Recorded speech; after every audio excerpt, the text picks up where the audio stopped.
Hey, and welcome to On the Chain. This is Jeff. I'm here without co-host Chip tonight. Chip is with his dad tonight. Um, want to kind of kick this off. We've got a lot of in-depth things that we want to go over. Now, if you looked at the thumbnail, you looked at the title, we've got Ripple, we've got XRP. I was looking through some of the comments before getting started, and many are saying, hey, provide some positive, uplifting news. Can we look and see that, all this red, the market pullback, we need to know that there's some light at the end of the tunnel. Now, when we look at all of these things that we have packed in for tonight, one of the points that we're going to talk about is, did Bitcoin outperform NASDAQ over the past 8 years? It was interesting because there's a graph that puts all of that data together. I think it's key. I think we have to talk about it. We really need to get into the fact that Swift, regardless of the fact that they're antiquated, they're still trying to be a player in the space, and they're reaching out to be a mechanism, or at least to try to set some rules for moving CBDCs cross-border.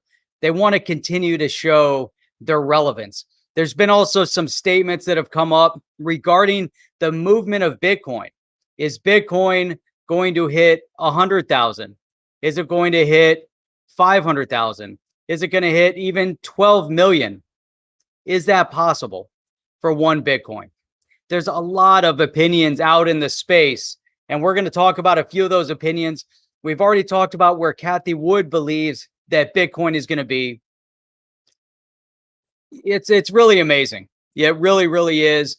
All of the things that are happening. And with this pullback, we always have to go back and reference the previous pullbacks in this space and try to learn from the past, even though right now we're in unprecedented time in terms of the identification and the recognition of digital asset, of cryptocurrency being adopted at the highest levels, whether it's Bitcoin as a reserve currency or as a not a reserve currency, Freudian slip, as a store of value, a digital asset store of value. We see many all over the world that have moved into Bitcoin for exactly that purpose. And there's so much more when we want to look at, exactly what's happening with Ripple, with XRP, with Ethereum. Is a pullback like this really a complete negative for the space, or is it a positive to show that this space is going to continue growing in the right direction? So we want to cover that and so much more. So I think we got to kick this thing off. We got to get ready. We got to get started. Let's go. Welcome to On the Chain. All right. So welcome back. Welcome back. Hey, quick shout out to Chip and Chip's dad. All the best. I want to give a few people here a shout out that just came in, because I'm not sure how long they were sitting and waiting, but it looks like we have Desrex here. He says that he's been watching for weeks now. He never really says anything, but he wanted to say hello, appreciate it. And he was early, as was John Doe Crypto, waiting an hour before everything that was happening. So he's encouraged. He wants to hear what's going on. There's so much chaos in this space, and we got to kind of get our head above water. We have to see what's happening. We want to experience what's happening. And it is, quite a chaotic ride. And it has been a chaotic ride. If you've been in this space from the beginning, you've seen the ups and the downs. It's kind of like being in a turbulent ocean, and the swells just keep hammering. But the thing is, if we look at this space in general over, since its inception, if we want to go all the way back to 2010, you can even go back, 2011, and we're going to look at a graphic that did exactly that to show the growth of Bitcoin. And you want to emphasize, and we want to focus in on the conversation around Bitcoin, mainly because the big institutions are focused on that terminology at this point in time. Big companies are focused on the terminology of Bitcoin at this point in time.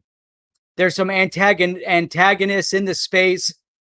We know that we have the Shermanator out in California, or Brad Sherman, as others might know him by. He's a congressman out in California, and he is an antagonist of the cryptocurrency space, an antagonist of this new technology, of this new asset class.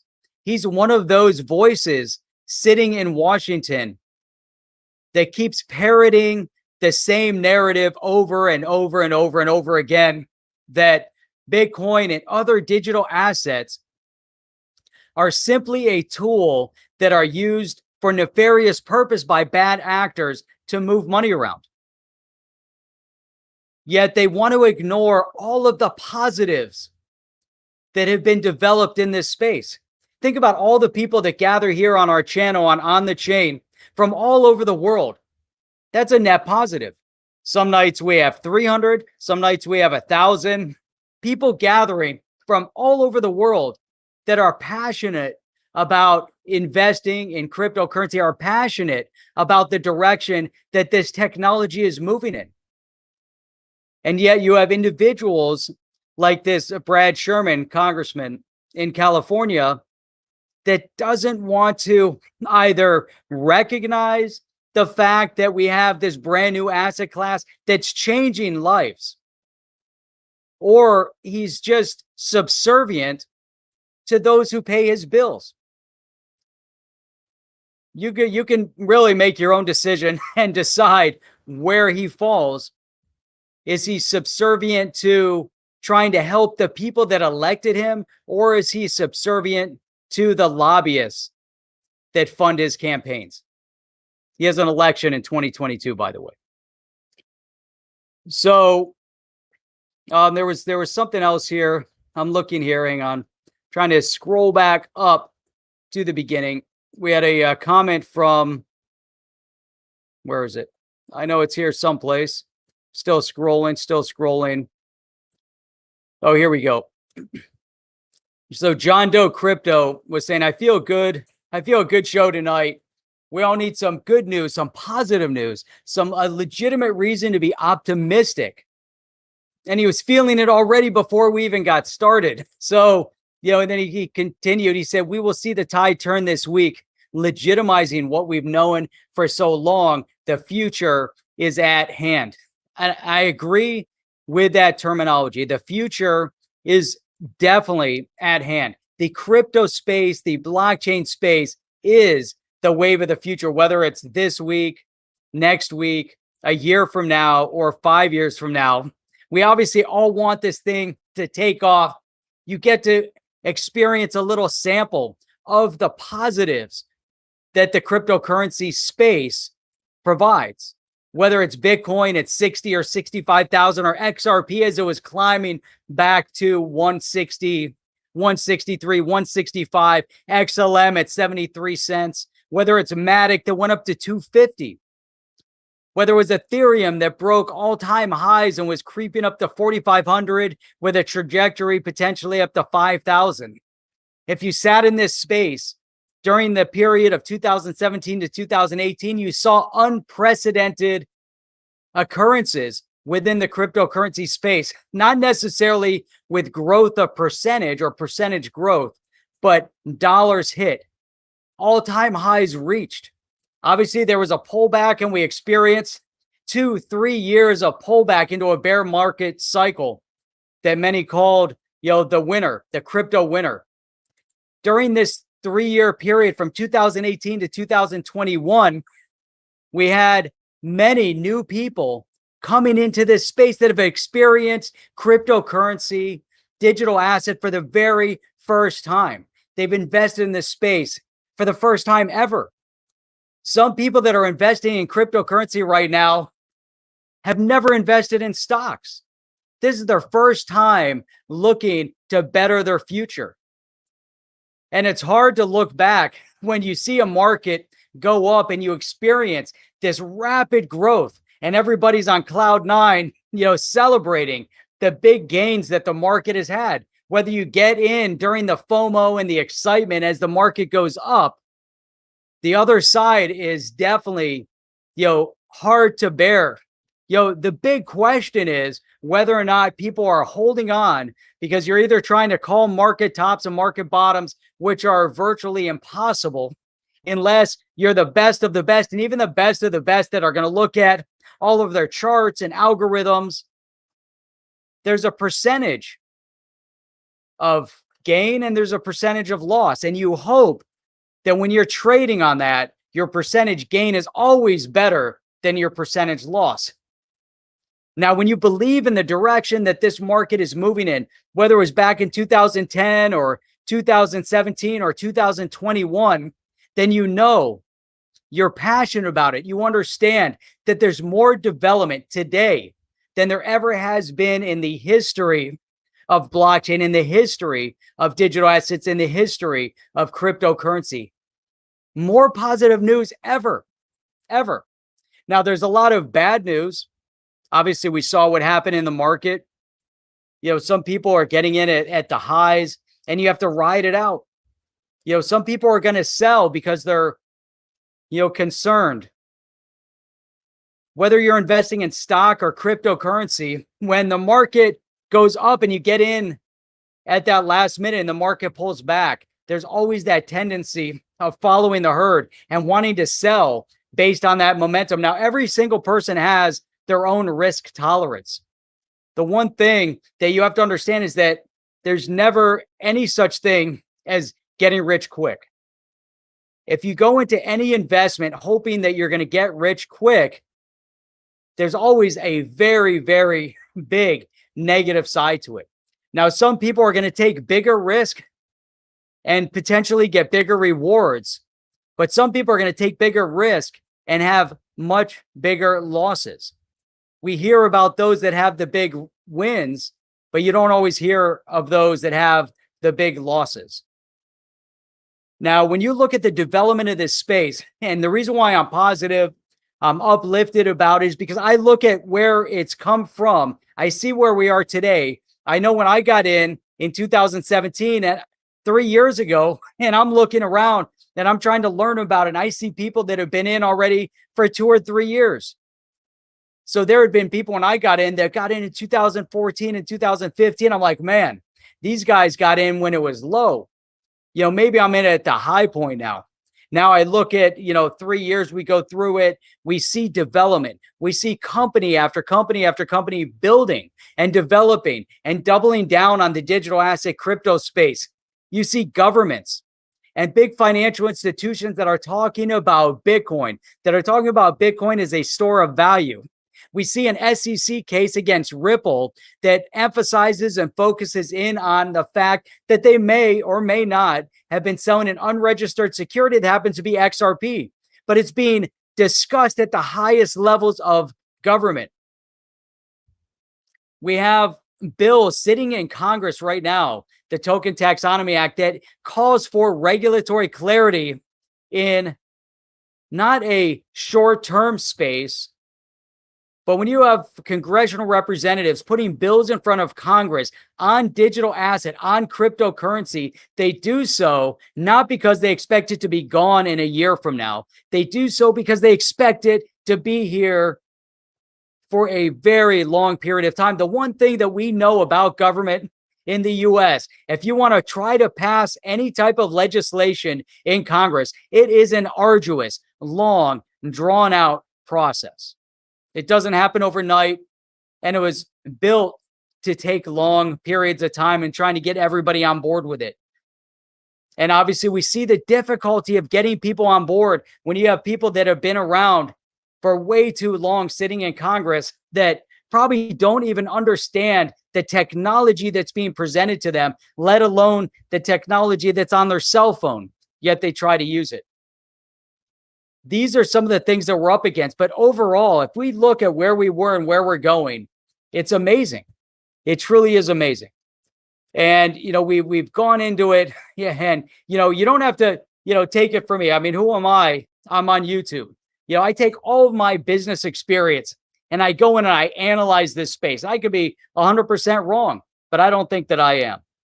I don't think I am. There's many other people in this space that are much brighter, that have developed in this space, that have built in this space, that are just as passionate, if not more passionate, about the direction that the crypto market is going in and moving in.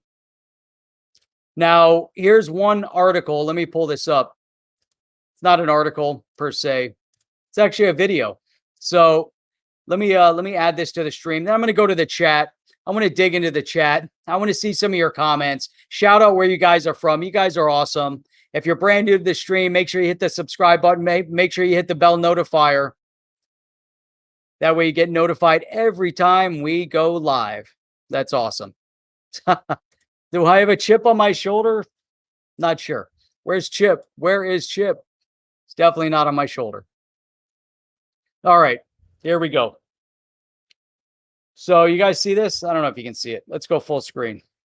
So you guys know Vitalik. So he said he wasn't surprised of the pullback. Let's see what he had to say. It feels like crypto is close to ready for the mainstream in a way that it wasn't even 4 years ago. Welcome in then Vitalik Buterin, who is the co-creator and inventor of Ethereum. Wait, did you hear what he said? You know, if we pull back here, let's go to the beginning. This says it all. Look at this. Feels like crypto is close to ready for the mainstream in a way that it wasn't even 4 years ago. You hear that? Crypto is ready for the mainstream like never before, like even 4 years ago. 4 years ago, it definitely wasn't ready for mainstream. 3 years ago, 2017, all the mainstream media could do was hype it up. They didn't understand it. They didn't know it. You didn't have a lot of companies talking about it. You might have had, some of these big guys, maybe Elon Musk and Michael Saylor, those guys were already involved in it. But they weren't talking about it. So here's Vitalik talking about right where we are right now. We have mainstream adoption getting ready to happen. Now, mainstream adoption comes into this space. What do you think is going to happen? Where is it going? Is it going to stay where it is now? Are we just experiencing a little bit of FOMO with the pricing? Did the market grow in the past 10 years more than any other space?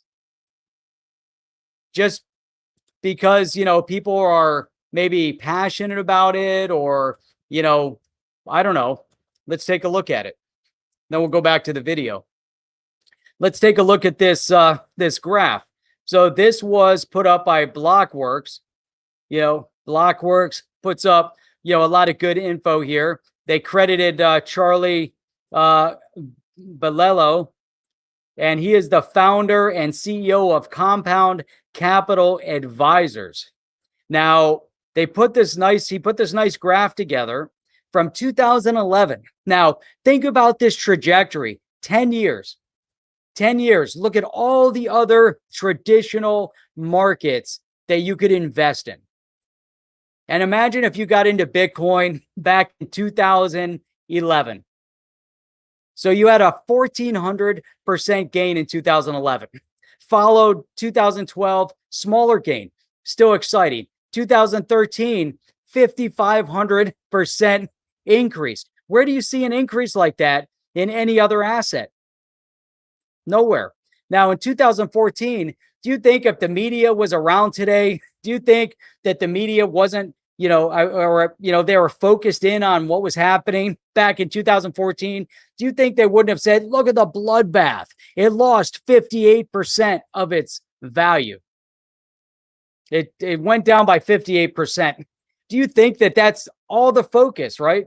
Then 2015, it goes up. 2016, it goes up. 2017, it goes up. Now, why is Bitcoin relevant? Because all of the other all the other digital assets, all the other cryptocurrency moves with it.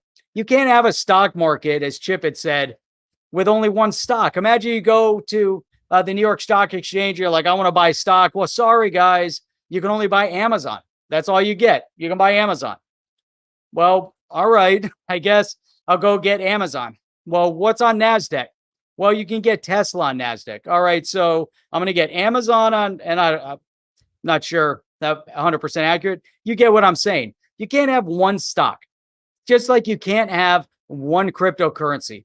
You have the top 10, you have the movement, you have the excitement, you have the focus, just like individuals. They come into the space, whether it was back then or now, they look at it like Bitcoin, 50,000, 40,000, 30,000. I remember I was looking at it, was like 5,000, 7,000. I'm like, man, as a new investor back then, I'm like, do I have to invest $5,000 to get one Bitcoin? I started looking around. I was like, all right, get some Bitcoin. Then you start looking at, well, what else? That's not enough. I can get a couple of those. If it doubles, hey, I'm doing well. But look at this Litecoin. Look at XRP. Look at Ethereum.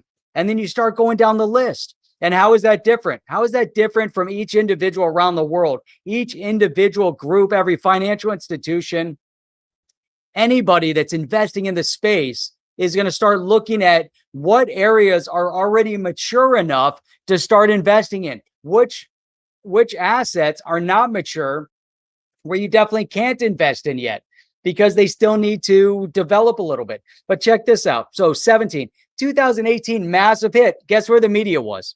Oh, Bitcoin, cryptocurrency, nefarious purposes. Oh, it's a bloodbath. It was the worst thing ever. All this stuff, 73%, right? Then 2019, 2020. And here we sit in 2021 with a 16% year to date. Now, if you look at it annualized, 206% gain in the past 10 years for Bitcoin. Look at all the others. NASDAQ, 20%. Large caps, 14%.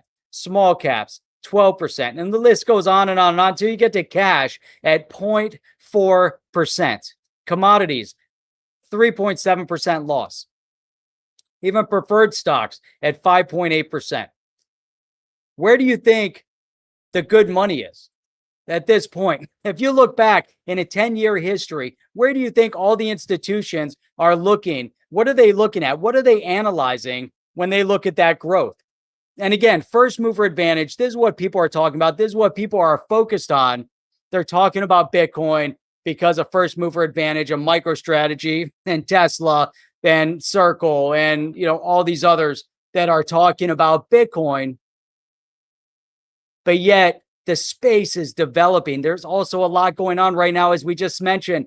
The SEC coming after Ripple. Why are they coming after Ripple? Why are they targeting Ripple at this point in time? I mean, there's so much to think about from that perspective. So let me go down here. I know I've missed so much of your comments. You guys are like throwing in comments, one after another. And so Michael Otto, Jeff, don't come out with high heel shoes on. What? I don't even know what you're talking about. That's hilarious.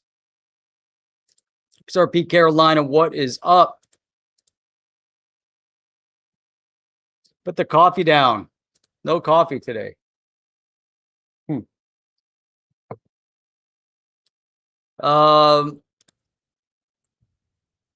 DX sale admin scammed when I was trying to get refunded.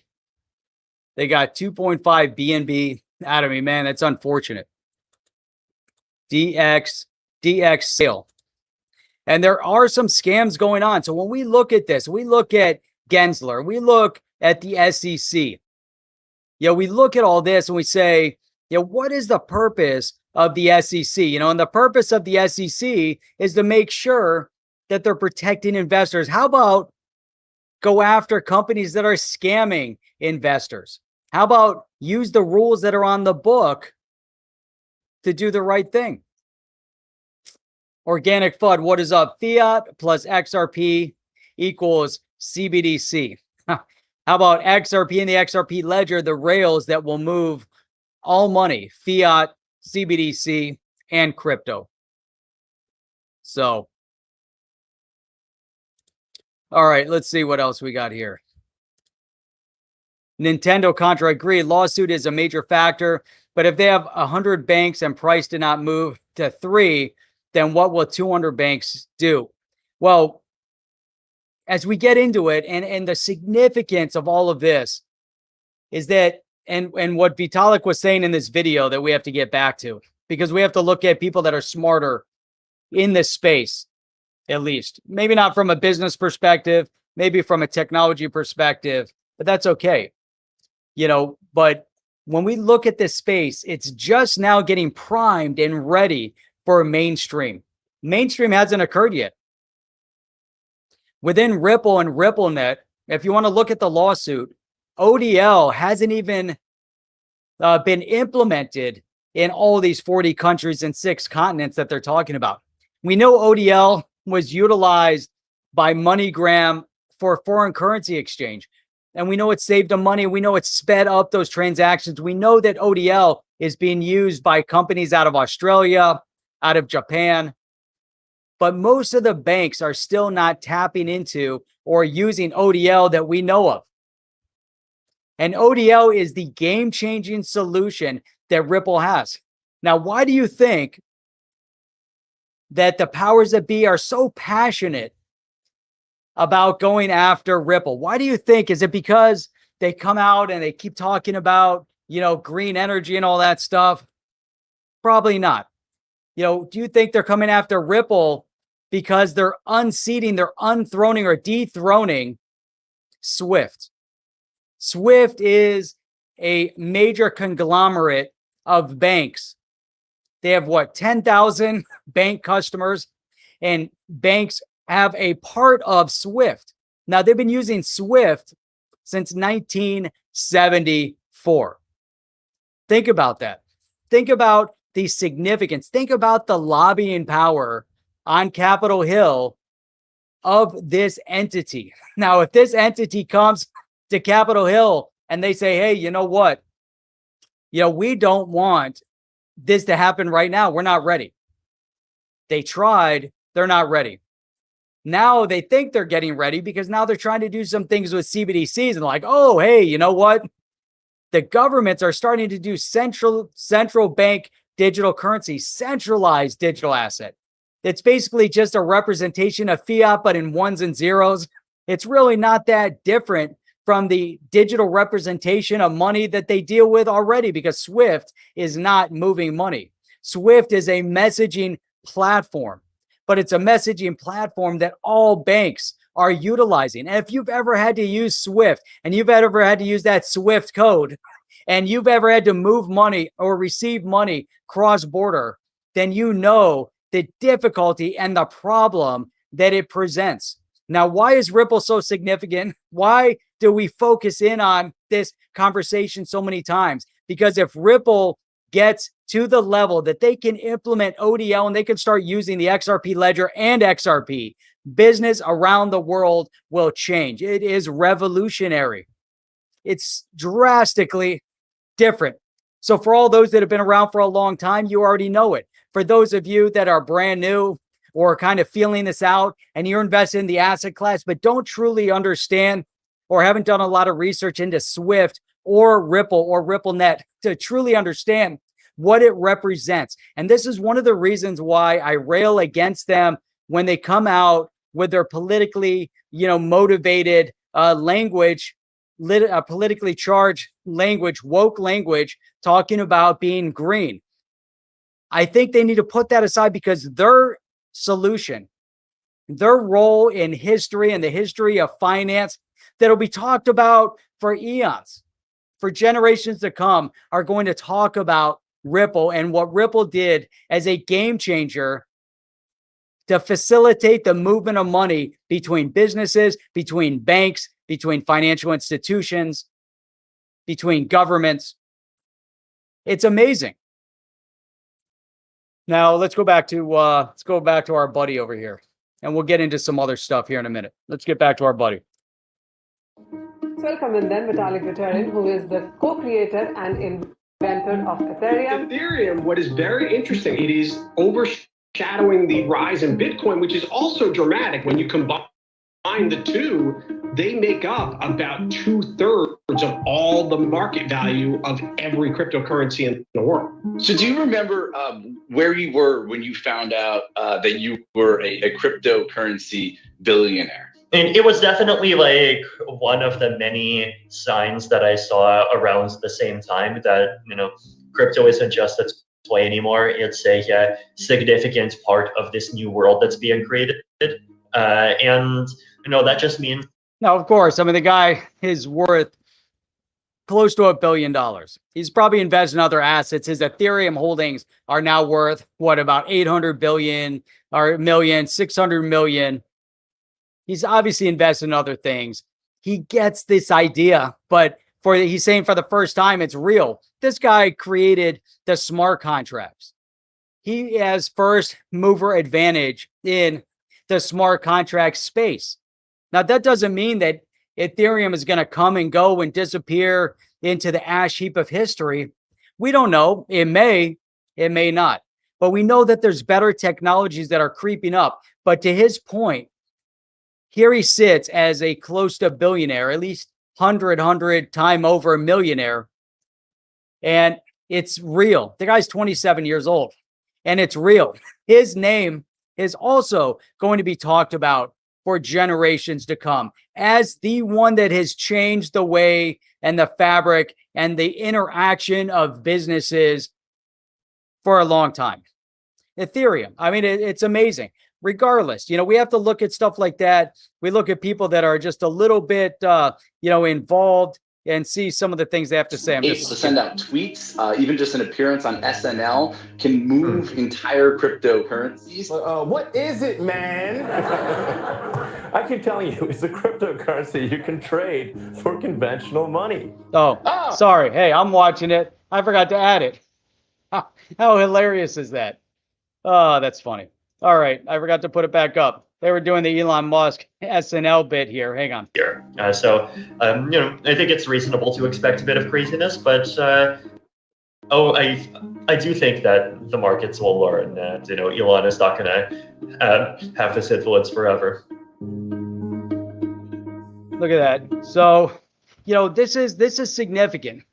He's saying he doesn't believe that, Elon Musk is going to have this influence forever, because they were saying on Saturday Night Live, he does that little skit.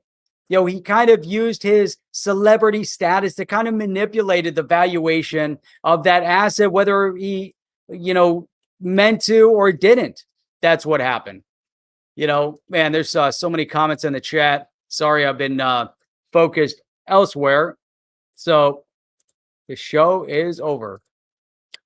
So let me see here. Let's go through here. There. The guy that wrote the language for ETH just released. True. So obviously there's more to it, and good stuff. So there's a lot going on in this space. There's our buddy Rob Cash. What is up, man? So Rob Cash used to make consistent videos in this space. He's definitely one of those that have been around, for a long time. Love you, man. Really miss you being here in the space involved. Miss your videos. Miss having you come on here on the chain. We got to get you back on. But check that out. There's always a better mousetrap being built, and that's 100%. There's tons of stuff that could go on. A lot of great things that are moving forward. So, all right, let's see here. Scroll down here. Here we go. You know what I meant to say? Oh, look at that. We haven't done this. I didn't get a chance to really put this up here, but I want to give a shout out to somebody out there in the space. Wie einst Lily Marlin. Wie einst Lily Marlin. So, John, what is going on? All right. So let's move on. Let's move on from this video. We don't need to keep going through this and kind of belaboring the point. You guys get it. You guys see where I'm going with that. You guys can figure all that stuff out. Let me pull this out. Want to get into this. John Deaton, our buddy John Deaton. John Deaton does a phenomenal job going after the SEC's filed the suit. He is the head attorney filing the suit against the SEC on behalf of crypto XRP investors. So check this out. Let me add this to the stream. So he comes out here, and this is poignant. This is really poignant as we start looking at Bitcoin. You have the Bitcoin maxis. You have the Bitcoin maxis that for so long singled out those that invested in XRP, chiding them for investing in a banker's coin. Now we look and we see that Bitcoin is being adopted by the big institutions. So that's it. We got the Bitcoin being adopted by big institutions. But look, we want to believe that crypto is the people's money. John Deaton quoting here. Bitcoin was born out of discontent for the big banks. BTC maxis cheered as validation when big banks bought in after condemning XRP as the banker's coin. It's hilarious how it comes full circle. Why? Because you can't do without banks, whether it is a crypto exchange as your bank or a Chase, JP Morgan Chase as your bank. You need a bank. That's just the reality of it. And he says they're all in now and manipulating the price action. There you go. So he tweeted out here as part 2, Bitcoin manipulation 2021, part 2, Ethereum Wyckoff distribution theory. And you get into the whole thing with the bull run and the pullback. We're not going to get into that specifically. But I like that comment. I think it's very timely, very poignant. And then you have Chip right here, co-host of On the Chain. And the SEC is busy going after the company that uses the one token with an actual use case. The SEC ignores the investors. Again, how critical is this? So, again, you have a company, Ripple, develop RippleNet. Now, with RippleNet, had there been a Token Taxonomy Act, a little bit of regulatory clarity passed through Congress, maybe we would have put a lot of this to rest. But the SEC then comes after Ripple, ignoring the many investors, ignoring the fact that the market was getting ready to take off and assets across the board were booming. And then we saw that XRP kind of held. It was at 60 cents and it was at 20 cents back in December. Then over the period of time, it finally separated. People understood that the space is developing. The XRP ledger, XRP, is a game-changing solution with or without Ripple. The XRP ledger and XRP are still a game-changing technology. So now, after the last 3 weeks of attacks on Bitcoin. So what do they always say? First they come for you, first they come for somebody else, whatever that saying is. Eventually they're going to come for you. So here it's reverse. They came for you first. They came for XRP. They're demoralizing XRP. It was just a matter of time before the rest of the agencies decided to keep ramping up the FUD regarding Bitcoin over and over and over and over again. Bitcoin, cryptocurrency, only utilized for nefarious purposes. Bitcoin, only used by criminal entities. Right from the top, we're talking about from this Treasury Secretary, Janet Yellen, came in, zero understanding of cryptocurrency, came out immediately. This is before when she came in. Then she tried to retract. Then she comes out again, trying to sow a little bit of confusion and discontent in the ranks here in the US. I know we have people following us all over the world, and you guys are amazing. And there's other countries that get it. There's other countries that are moving forward and they're providing some regulatory normalcy in the digital asset space. Yet in the US, they're still a little bit confused. So Chip says, after the last 3 weeks of attacks on Bitcoin, and they have been railing over and over and over and over again against Bitcoin. So now they've done that. One of the things that we learned from watching Michael Saylor, watching Elon Musk, depends how big your pocketbook is. If you're dealing in the billions, you're not buying an asset that is worth $1. Their game is big money. They want to know that they're investing in big money, and their big money they're investing in is Bitcoin. Ethereum is at those levels. Some of the other assets are at those levels. XRP is still kind of ramping up to get into that institutional coffer level, where, so the big money wants to load up. The big money looks and traditional stock, they don't deal in penny stocks. Typically, the big investors don't buy anything under $30. They're probably not trading much under $100, but $30, $20, there's kind of a cap in there before it's too easy to manipulate, or the stock or the company or the valuation just isn't ripe enough for them to get involved. So they sit on the sidelines. Not to say they don't want the company, but they sit on the sidelines. If they buy at $10 or $100 when you're investing $1 billion, then yes, you can make more money. But at the end of the day, they're making a ton of money. So it's not that big of a deal. If you buy at $100, $1,000, or $10,000, obviously there's a difference. But you look at Michael Saylor, and he bought at 10,000, then he was okay buying at 50,000. He bought at 30,000 on the dip, or 40,000. Over the period of time, he's invested more than $1.5 billion in Bitcoin. Now, a lot of that has to do, like we said, first mover advantage. It has to do with, the identifier in the space. It's a store of value. The market is still young. The market is still growing. The market is still speculative. They're also trying to create the tone right now as well. But I like what Chip says here. The big money wants to load up. The institutional money is beginning to go all in, and they are. They're going all in. You're starting to see big amounts of money that are going into this space, and it's really significant. So, Yoni Aharon, what is up, my man? Good to see you on here. So, man, so there's, tons of stuff. So check this out. So you got Eddie. Rosie Rios only puts her name on $100 or larger. And that's a fact. When you look at it, it's all based on your pocketbook. That's what it matters. And at the end of the day, that's where the big money is going to be going. So what's up, Flemish Rebel? 3 a.m. in Belgium, and leading the charge for us over there in Belgium.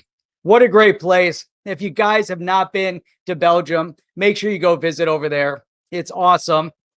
There's a place, they have a beer over there called Delirium, and there's a bar called Delirium, and they have like 3,000 beers, not on tap, but 3,000 beers available.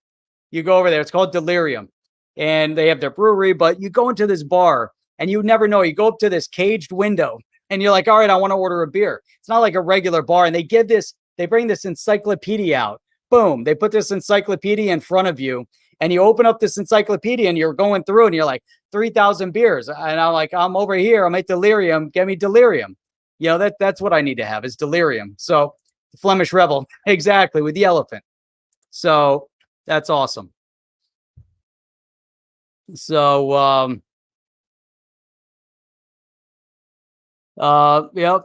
Falcon Azul, what is up? Good to see you on as well. Good to see you here. So, good stuff.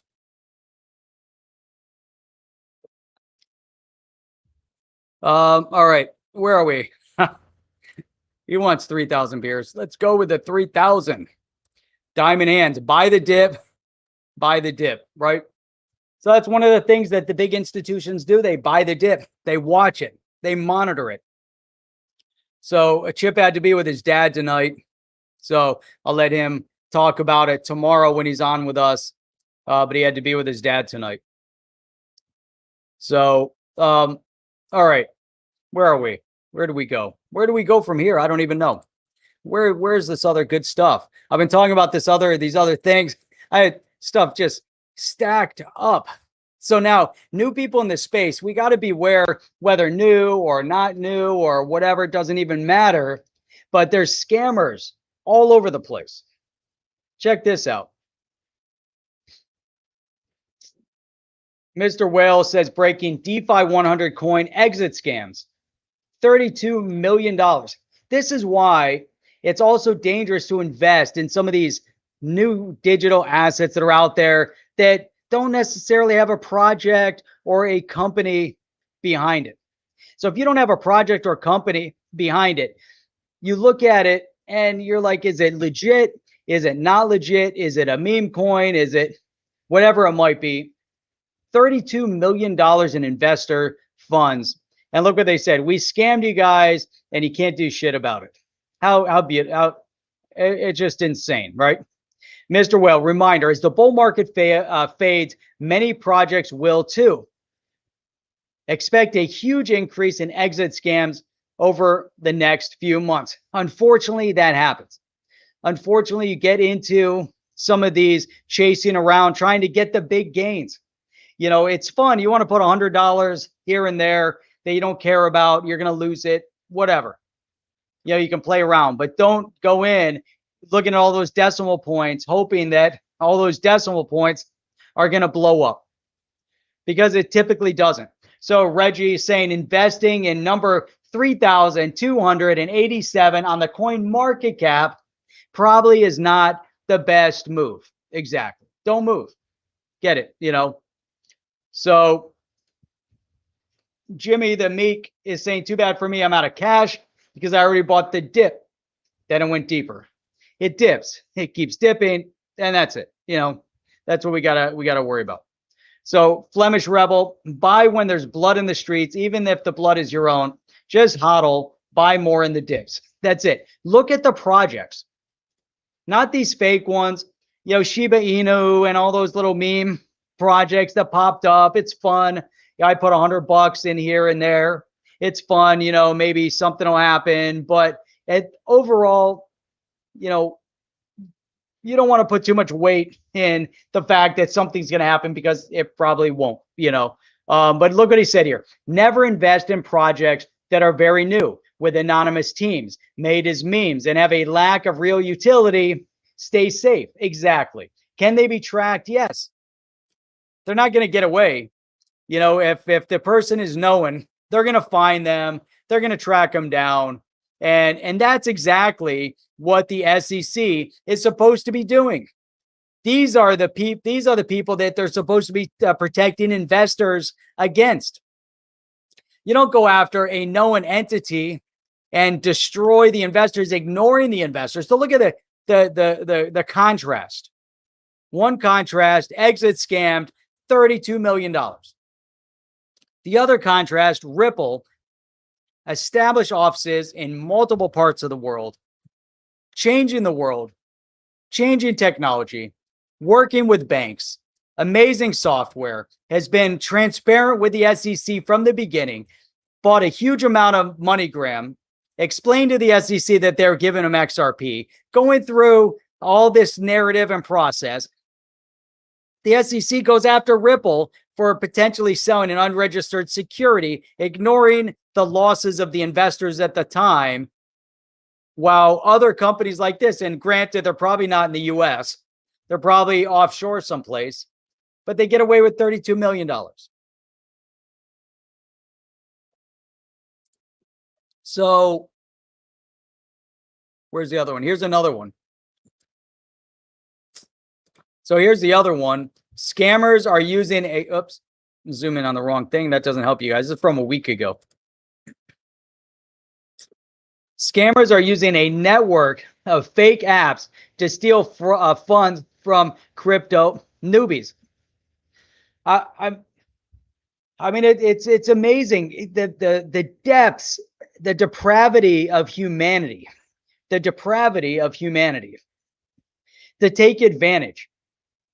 Now, you can't even trust the apps. Now, if you're getting your app that's not on your iPhone or not on, or your, whatever your iPhone store is, whatever your Android store is, if you're getting an app somewhere else, if these apps make it to iOS, look, fraudulent iOS and Android apps all utilize a common server. Now, iOS and Android, Google and Apple bear a level of responsibility. They owe a duty to their users to make sure that they are verifying the apps that go on their platform. But yet, this isn't the first time.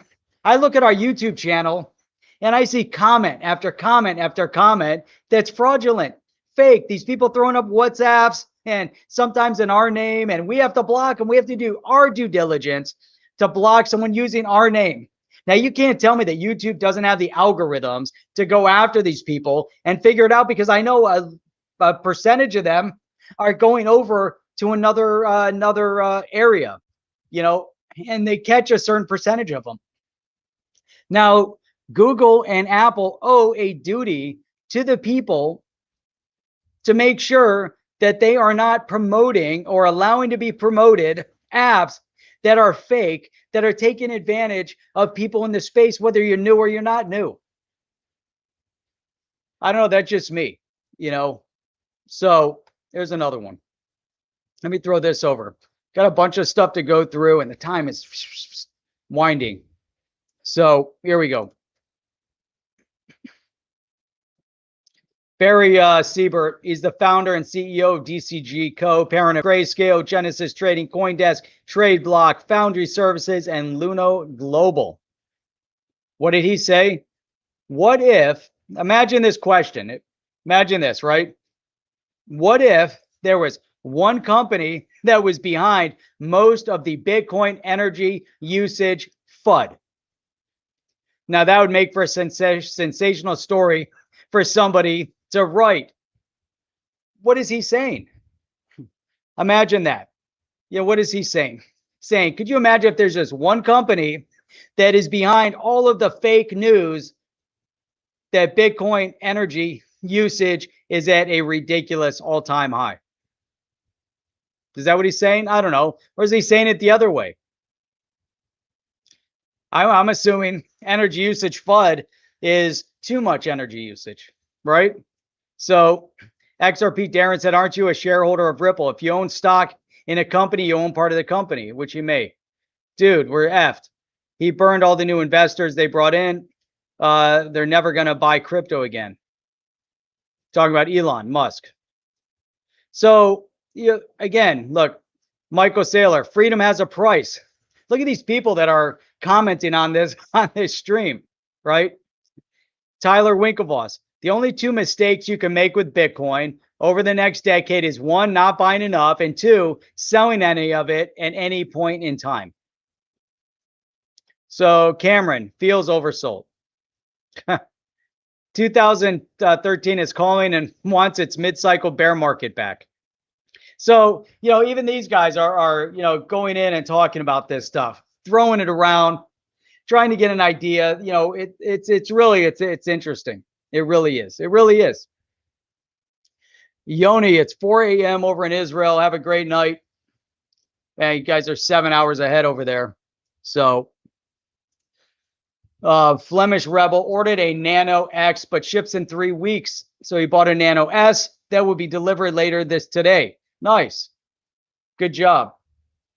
It's good. You keep a little bit on the Nano, a little bit on this exchange, a little bit on that exchange. You can mix it up, diversify where your holdings are, just in case, Boo for justice. Barry could be talking about Facebook. He could be talking about Facebook. Facebook isn't a innocent in this entire thing over here. Now, one of the things that we also talk about, we're looking at, they come after Bitcoin because of power consumption. And we talk about all assets over here, but I think it's all relevant.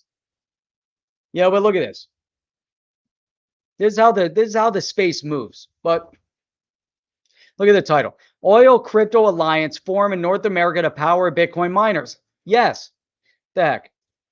No. All right. So Bitcoin miners in North America are teaming up with oil drillers to utilize excess natural gas and mine the leading crypto asset.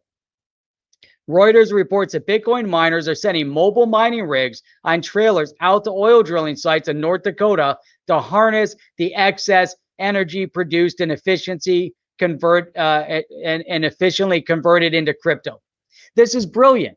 So you have these naysayers in Washington, in certain areas, that keep focusing on the fact that you have to have green assets. Technology continues to advance.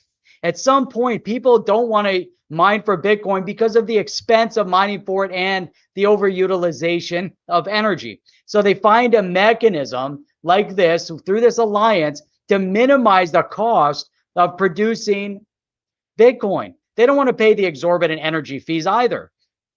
So now you look at this and they're getting excess gas, excess natural gas that is generated in the process, and they can use that to start mining, and they're sending miners right there in the field. It's amazing. And I'm sure they're paying, a fraction of what the energy would be had they had to, buy it with fiat. So good stuff with that. Here, I want to go through this one. We wanted some uplifting news. We're going through a ton. I really hope you guys are getting a lot out of this. I wanted to talk about Flare, wanted to talk about all this stuff, and then we get into this. But I'm looking at this space. The space is critical. Look at some of those that are big players in the space and feel the passion, feel the energy, coming from them, what their belief is. I want to play one more thing. Check this out. Hang on. I'm Michelle Mulgore, and this is Kitco News. It's been a brutal week for Bitcoin, but my next guest believes despite recent headwinds from China, Elon Musk, and now an IRS crackdown, that Bitcoin still has new highs to hit this year. Robert Breedlove is the founder and CEO of crypto consulting firm Parallax Digital and a self-proclaimed philosopher in the Bitcoin space. Robert, good to have you with us here on. Now, the guy, he was involved. This is just his opinion. It's not 100%, might not be accurate, may or may not be. He's been interviewed. Here's another individual in this space, along with the Winklevoss twins and many others that are saying, buy. It's moving in a direction. We played where Kathy Wood from ARK Investment, her belief, their research, where they believe that Bitcoin could go 100,000, 300,000, 500,000. Where do you think the rest of the market is going to be when it trends upwards? Not these meme coins, not the scam exits, but the key, especially in the top 10, especially those that are in the phase of building, they're part of the market. Let's just hear what he has to say real quick. And maybe not. Maybe we won't hear what he has to say real quick. Look at that. There we go. Thanks, Michelle. Glad to be here. Well, Robert, you got on my radar during my interview and conversations with personal finance guru Robert Kiyosaki, best known for his Rich Dad, Poor Dad series. And Robert told me that, of course, he buys gold and silver, but that he also buys crypto, and that you are his go-to guy when it comes to That's big. That's big credibility for him. The Rich Dad, Poor Dad. He has that whole series. That's a big promo for him to say this is where he goes. All right, we don't need to hear anymore. But the idea here is that he's going to talk about the direction that he believes that Bitcoin can hit 300,000 by October. Not sure if that's going to happen. It might not. But he believes that in 10 years, it could be his all-time highs in his, he's, is saying like around 12 million in, 10 years. Now, that's the direction things are going. The whole market is trending that way. Whether it goes to 100,000 is reachable. It was at 65,000. 100,000 isn't that far off. Whether it takes a month or a year or another 3 years, that possibility is there. So lots of stuff going on, a lot of good things as far as I'm concerned. It's just like we look at it and, we want that positive, uplifting news. We want to know that things are trending in the right direction, that, everything that we believe, everything that we're seeing, everything we're reading in this space is trending in the right direction. But you have to remember that with any investment, there's always a level of risk. So all these people could be wrong, but at the same time, millions, billions of dollars moving into this space, investing, not just in terms of those that are buying the digital asset, but those that are investing millions upon millions of dollars building in this space. So that's it. That's what I have for tonight. You guys know, if you're brand new here, make sure you hit that thumbs up. Make sure you hit the subscribe button. Make sure you hit the bell notifier, because when you do, then you get notified every time we go live. And by the way, we stream 6 days a week, Sunday through Thursday, 8 p.m. Eastern Standard Time. And again, on Saturday mornings at 8 a.m. Eastern Standard Time. We also have another channel. The other channel, we post short form videos. I was hoping to get a video over there for tomorrow. There's not a new one, but there's some videos that you probably haven't seen yet from last week. Go check those out. I'm sure you're going to love them. We're going to get into Flare. By the way, before you guys go, Tuesday night, we have a special guest coming to us from Helium. You guys got to go check out that project. Helium is an amazing project, and we are going to check that out on Tuesday. We're having someone here with us to talk about what they're all about. So with that, hope you guys have a great night. Enjoy. For those of you that are getting up bright and early, getting ready to go to work over in Europe and elsewhere in the Middle East and Africa and Asia and wherever, you guys are amazing. And tomorrow is another night, and we'll see you right here exclusively on The Chain. Check you guys out. See you on the next one. I am out. Are you down with OTC? Please like, subscribe, and click the bell to be notified when the next video drops.